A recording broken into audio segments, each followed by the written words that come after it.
So the last Titanic survivor to live in Toronto was John Samuel Collins. On December 27th, 1890, he enlisted in the Royal Marines.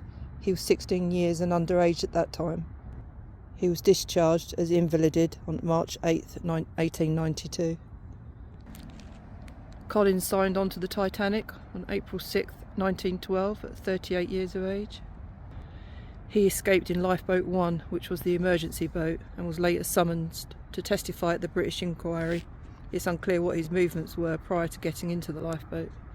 Lifeboat 1 had been dubbed the money boat due to accusations of bribery not to return to rescue more survivors. These, of course, were refuted by Collins. Collins testified that Chief Officer Murdoch instructed him to get into the lifeboat.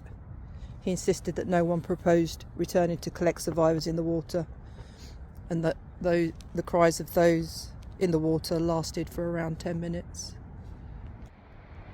In 1914, Collins enlisted with the Canadian Expeditionary Force. He served for approximately 1 year.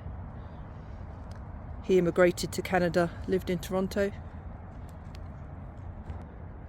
April 15th, 1939, 27 years after the sinking, Collins, along with fellow survivors Elizabeth Mellinger and Madeline Mann and Emma Bliss, got together for a Titanic reunion dinner at the Royal York Hotel in Toronto.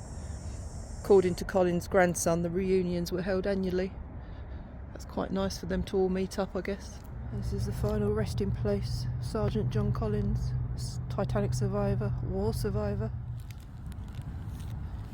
So John Collins was ill for the last 5 months of his life, and he passed away from stomach cancer September 28th, 1950 at Sunnybrook Hospital at the age of 76. And here he is lying at rest in Pine Hill Cemetery in Toronto.